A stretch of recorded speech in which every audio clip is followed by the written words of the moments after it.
the game. And here we go into the draft for the first match in the biggest patch recently for Mobile Legends. It's BREN Esports versus Omega.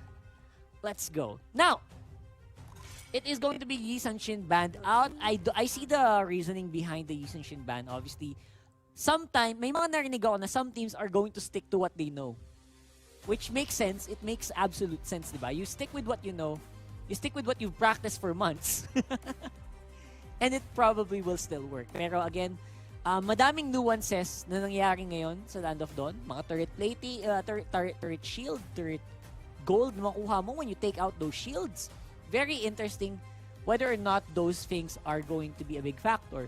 Mababago ba niya yung ikot? Ipupuwersa ba niya yung mga team natin na umatake sa turret agad? Diba? Yung Lito Wanderer, si Balbasor, ano na lang siya, mag-isa na lang siya, wala na yung partner niya. Kinidnap yata.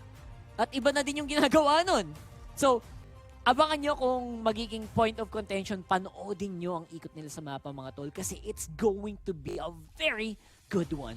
Now, we are on to the first pick for BREN Esports. Out pa rin yung mga solid na fighter natin like Khalid. Pansin nyo Omega at yung BREN. Yung mga makukunat din na offlaner, makukunat na fighter. Ang tinanggal nila. That's very interesting. That means, priority ba talaga ngayon ng mga teams? Ang mga fighter role? That's a very, very good question. Yuzhong though, kahit ano naman pa yan, I think, yakang-yaka naman. I would say that the Yuzhong pick, despite the nerf, is still pretty much viable naman. Masakit lang. Siyempre, ibang-iba na to sa Yuzhong dati na halos skills na lang makita mo habang lumilipad siya. It's going to involve a lot more normal attacks kasi yung skill niya from 10 seconds yata yung cooldown naging 12, something like that, 12.5. So, whether or not that's a big deal, I think apparently BREN Esports wala silang paki doon. Sabi na, anong nerf? Pick pa rin natin yung Yuzhong. Malakas pa rin yan. And they go for it this time around. On the other side, Omega naman. Sabi ni Coach Dale, alam mo, gumagana naman yung ginawa natin last week Binago lang naman yung ikot Siguro yung mga same heroes na we were trying, gamitin pa rin natin. Si Toshi, nagkaka-ruby lang din yan, I think a week ago or 2 weeks ago. And it's working. It worked for them. Why not stick to it? Jawhead though, pansin nyo ang fighter priority mga tol. Fighter priority ang draft ng ating mga teams. Ito na ba talaga ang landas ng MPL ngayon? Titignan natin. Same with BREN Esports, picking up Chang'e. Isa din to sa mga hero na nerf. Kung mapapansin nyo, basahin nyo yung patch notes mga tol. Medyo pinahina yung first niya. Yung second niya, binago lang ng konti. Pero yung first ni Chang'e, medyo hindi na kasing sakit ng dati. I wonder if that's gonna be a big deal. Cho is untouched in this meta, so it's still going to be a very viable pick. First rotation pick pa rin naman si Cho for sure. Ito na yung sinasabi ko kanina, si Alice mga tol! Gonna be tried out by Omega on their second pick rotation. Itong Alice na to hindi ko lang alam kasi yung uptime ng ultimate niya, siguro hindi ka na pwedeng naka-ultimate lagi. Tuwing cooldown, syempre gagamitin ng mga Alice player yung ultimate niya, di ba? Ngayon, hindi mo na pwede masyadong gawin yon. You need to think about your mana. Isipin mo yung mana mo. Although yung passive niya, nagkaroon ng mana. Tuwing kukuha siya ng orb, may mana na yun. Yung mga bilog sa lupa, may mana na siyang makuha doon. Pero yun nga yung ultimate niya, grabe yung gamit ng mana ngayon. So abangan nyo kung magiging effective yan. Apparently, Omega, tingin nila effective pa rin naman. So bakit hindi, di ba? Bakit hindi? Now, we're on to the second ban rotation. I would say that we will need to look for these Roger picks. Watch out for the Roger picks. A lot of tanky picks are getting removed here by BREN Esports. I would say na para gawin itong mga ganito, okay lang naman. Okay lang naman yung mga Roger picks na tanggalin. Kasi yung mga carry, ewan ko lang kung ano yung na-practice ng Omega, pero apparently BREN Esports, they don't want to deal with that. That's fine. Xborg also received a minor nerf. Minor nerf lang naman on the flame missiles. So less damage sa apoy when he does the missiles. So abangan natin kung magiging impactful ba yan dito. So madami rin picks na hindi ko nakita masyado. Yung Atlas, tingin ko hindi na masyadong pag-aawayan yung Atlas. At mga tanky na junglers, yun na ba ang titignan natin? May mga jungler na ba tayo? Wala pa naman yatang dedicated na jungler sa ngayon. It's gonna be a Ling. Okay. A great hyper carry pick. Kung mapapansin nyo guys, ito talaga yun eh. Ito talaga yung mga picks na before naman yung mga teams ginagamit talaga to eh. So I don't know if that's going to be a big deal. I don't know if that's going to affect the game too much kasi these are pretty much old pick, kung mapapansin nyo. Lumang lineups din ng teams natin to. Not much of a change, I guess. So, we'll see whether or not that's gonna be a big thing here. Last pick for BREN Esports tayo mga tol. They look actually confident. If you look at the videos, they look like they're very confident with the picks they have. Although Omega right now is still looking for it. Oh, hey, it's Claude. I would say the Claude pick is absolutely fine. The Claude pick is something na hindi masyadong napansin, hindi siya na-touch ng patch, diba? So whether or not that's gonna be helpful, we'll have to wait and see. And the Popol and Koopa. So not much tankiness here for BREN Esports. Ang pinaka-frontline nila dito will be etong Cho pick ni Lusty. Definitely going to be a tank Cho, most likely. Support tank Cho. Because everyone else is going to be a little bit squishy dito sa BREN Esports. And the Kagura for Omega. Interesting picks mula sa ating team. Omega, going for that Kagura pick, ang hirap Parang mahirap i-predict yung gusto nilang mangyari. Ang win condition dito yata ng Omega is pag nagkumpul-kumpul ang kalaban, they're gonna rely a lot on the damage output, the AoE damage mula kay Toshi dito sa laban na to. So, bantayan nyo yung offlane na yan. Now, this is a very good matchup. I would say a matchup na, kung pansin nyo, walang solid na tank na pinik. Nasa na si Kufra. Nasa na yung mga Kufra natin. Yung mga Hylos, mabilis mag-clear sa jungle. Nasa na din, diba? So, they are off right now. Wala din sila Atlas.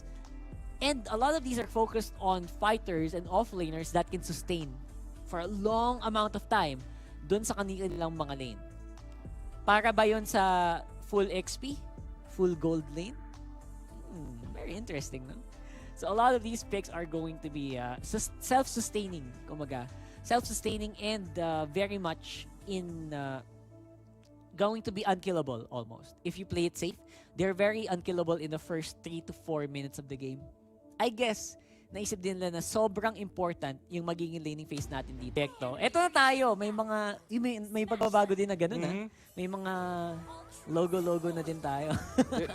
Ano yata ito yung bagong emotes kasama bagong emotes? Oo. If I'm not mistaken, this is from MPL ID. Indonesia. And syempre, hopefully tayo din ay magkaroon ng mga ganun. Sana naman, di ba? Sana naman. Tsaka yung mismong Zen Esports, imagine. Asa pa tayo nila. As we expected, this Jawhead ay nakikita natin as well as the Cho. Mga ito talaga yung top priorities and Rockart. So it seems na ang ating ibang mga theories ay hindi natuloy. Kaya nga eh. In fact, it seems like it's be 1-3-1 or hyper carry strategy pa rin from our teams. That's true. It's a 1-3-1 and they are still sticking with it. I think BREN is the one who made the bigger change by using itong Claude na to. So interestingly enough, yung Claude is still going to be the priority here. Although expect nyo sa early game, it's not going to be as aggressive. Pero ang aggressive lang naman ang usapan, yan si Kuya Heat. This is one thing that I'm seeing often. Ano bang implications nito, Mr. Rockhart, having tanks na parang nanggugulo lang eh. Look at Heat. Ang nakipapansin ko na movements niya dito is to look for the jungler. So it seems as they tag few, pero napakaganda nakamula kay Lusty. However, mapapatay pa dito yung Chango. Seems a few as the support Chango. Yeah, so 2 questions dito, Rockhart. Una is, what is the role of the tanks now? And si Few as a support, is this a Chango mage support na parang nasa gitna nagsisimula? Actually, yung gaya sabi ko kanina ng draft, parang walang pinik na tank. Kufra was either, Kufra hindi na pinansin. Yung mga ganong klaseng tanks, it was not banned, it was not picked. And a lot of these are, mga sustained fighter. So, we can see now Heat is gonna be punished once again mula sa BREN Esports. Nakita mo yun. And, what was that? Concussive blast yata yun. Yung huling nakalast kay Heat.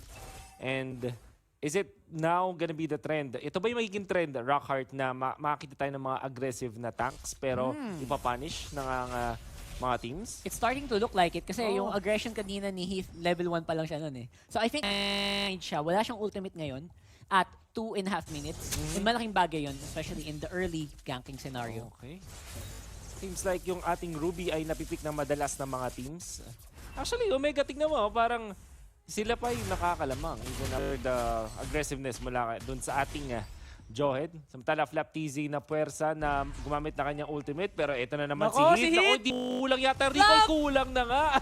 And yun na nga yung kill natin. Mukhang, in fairness, may konting rewards dito. Yes. Ang pagiging aggressive ni Heath kahit nung namatay siya nung una. 2 kills and 1 assist. 3 ang kanyang participation. Dito, napakagandang hata mula kay Kurt TZ. Pero si Kurt TZ, syempre may BMI out. Yup, and of course, Kurt, mahirap hirap, tayo dun mamaya. Si Carl TZ at Kurt TZ, nagharap na naman. So far, so good here for BREN eSports. They're sustaining, they're surviving. Lasty though, iba ang plano niya. He wants to go for the kill. Toshi very low. Pero mahabol pa rin dito. Napakagandang timing naman mula kay Toshi para makompleto yung Jeet Kundo. It's gonna be the maximum charge mula kay Heath. Pressure lang sa may mid lane habang si Few ay nagki-clear lang din. At si Ajizi, bilang isang Ling, nakakuha ng sobrang daming farm na rin dito. Si level 6, si Carl TZ ay 5 pa lang. Pinoprotektahan dito para sa buff. Hindi magkaroon ng contention. Also a good pick dun sa for Haze. It's a great way to deny or to try to steal. So kakabahan lagi yung BREN eSports when they take a buff. Kasi there's always going to pag malapit si Haze. A big flame shot could go your way. Si Carl TZ, last din nakakuha ng stun in a way of the dragon pero kailangan niya tumakbo. Ajizi, habol dito. Napakagandang tulak naman nun. Actually, that was an ejector at nakakuha pa ng double kill. Heath, gamit ang flicker. Napakaganda. Samantala si Flap TZ ay makukuhaan ng isa. Carl TZ ng BMI but Hajizi is there. At yung DPS na, yung damage over time yung nakapatay sa kanya doon. All of a sudden, 7 kills para sa Omega sa kanilang aggressiveness. Ano masasabi natin dito mula sa performance ng Omega? Pinapunish lang ba nila yung passiveness dito ng BREN eSports? Yeah, pero wala silang choice eh. Wala silang no choice to. Most of the time, kailangan talaga maging passive ng BREN, especially when you pick a Claude. And panoodin nyo dun sa replay na yun, si Flap, after the initial skills, wala na siya masyadong gagawin. Literal lakad, atake na lang. Yun yung nagiging implication ng nerf kay Yuzhong. By the way, yung Alice natin, alam natin na sa mga maganda yung mga changes. Yung kanyang ultimate ay toggled na. Ibig sabihin, hindi na siya nagko-cooldown. Well, actually, may 2-second cooldown between sa toggles. Pero imagine nyo, hindi ka na talaga maghintay ng matagal na cooldown for ultimate. Ang kapalit ay mana, pero alam naman natin, pag nakakuha ng Clock of Destiny tsaka ng late game na stacks, di ba? Sa ating Alice. Unli na halos lahat eh, di ba? Yung mga enchanted talisman pa, mga... So, mga itemization can make up dun sa mga pagbabagong ginawa dito kay Alice. For sure. So far, laki ng lamang na Omega bigla. 5,000. Sinisecure nila dito yung turtle. Habang si Heath naman ay nanggugulo lang sa may gilid. And there's the turtle taken. Si Rebo trying to be a little bit aggressive dito. But he will not get anything. Interesting. Okay, so ang tanong ko dito is, nagsimula ba si Cortez sa mid or dun sa isang lane? Kasi parang... Actually, parang 1-2-2 sila kanina eh. 1-2-2? Oo, pansin ko. Mukhang hindi effective. Yung Omega kasi parang napansin ko, Rockhart, wala silang binago. It's literally 1-3-1. Literally 1-3-1. Nasa ling nasa gitna. Tapos, yung kanilang katapat ay nag-1-2-2. Kaya sobrang lamang nila ngayon. And si Rebo ay mapapunish na naman. Siguro, walang talaga is mas aggressive si Heath. Yun lang. Nga, oo. Level 1 pa lang, ano ba, meron akong ejector, guluhin ko lang yung jungle. It kind of worked. Gumana naman while, di ba, dun sa red buff. And ito na nakita natin yung implication, ito na yung epekto ng kanilang mga aggression. At mukhang gana, pumapasok na yata ngayon. Si Heath, sa likod na naman. Uy, nagandang nakabala kay Lasty Wave Dragon. Kaso na-cancel lang din dahil nandito rin si GC para sa punishment. Dive at makakakuha ba ng kill? Naku si Lasty. That is Lasty for ya. Samantala tumatakbo dito si Ling. The left side. Habang nangyari yun, there was a kill on Flap. At hindi yan gusto ng BREN eSports ngayon. 1-9 ang ating score. And you know what, Rockhart, isa pa lang ang team na nakabawas sa points ng BREN eSports at yun ang MLBB. ito na ba ang potential na pangalawang pagkatalo ng BREN Esports when it comes to a match? Do you Nako. feel like it? Meron bang way dito ang BREN Esports makabawi? I think we've seen the BREN Esports dito sa sitwasyon na to so many times. Even nung Season 5, I think nung playoffs ng Season 5, nag-play sila ng ganito eh. Oo. Where they were relying on Carl TZ na makapag-farm ng matagalan. Oh my goodness. Phew! Walang takas. And yun yung problema sa Chango. Pag medyo core ang role mo, after yung flicker, wala ka ng ibang way para Talaga naman. mataas. And Toshi, syempre, meron siyang flowing, meron siyang flicker to use that. By the way, si Curtisi, kanina pa niya ginagawa. Nire-reset lang niya. Ito Paulit-ulit. sorry, the spinner? Mother Shocker. Mother Shocker. Shocker. Yun natawag sa kanya. At ang nakita ko rin is, ito something na kailangang i-take note natin mga viewers. Kapag mas maraming heroes, malapit dun sa buff, ay mas kumukunat yung buff. 15% per hero. per hero. Na Buffs umatake to, ah. Yung umatake. that Kailangan big umatake damage. sila. That's right. So, what does this mean? Magkakaroon ba na mas maraming invades? Kasi counted kahit... Nako. pero mamaya natin pag-usapan dahil mukhang gusto lumaban na Omega dito around the orange buff once again. Si Haji sinimulan na. Tingnan mo yung positioning ni Heath dito. Hindi siya bumabawas. Ayaw niyang mapakunat pa. Lumayo Yung, talagang jungle, sobrang lumayo layo. sila doon. And BREN Esports, wala silang nagawa doon sa clash na yun. At ninanakawan na sila Omega para may lang gold now. On the bottom lane, TC wants to fight this. Ito na si Hayes. Kaso nahatak sila at sila pa naunahan. Double kill already for Omega. May isa pa. Si Few nahuli na nga with the ejector. That means a double kill para sa ating Ling. At 14 kills na Omega. 27,000 over 18. Pa 9k gold lead ng Omega at 9 minutes. It's a bad sign para sa BREN Esports. Pero looks like Omega is really, parang ibang team sila ngayon, Kuya Wolf. You know what? Isa sa mga predictions ko dito ay ang BREN Esports ang isa sa mga pinakaunang team na makapag-adjust, magbibigay sa atin ng new meta. Pero naman sila pinakita ng new meta. Kaya lang yung Omega sabi nila, the new meta does not work. Not yet. 1-3-1 pa rin ang galawan at kitang-kita natin ang laki ng lamang eh. What was this? Bakit ganun ang nangyari at least dito sa match na to?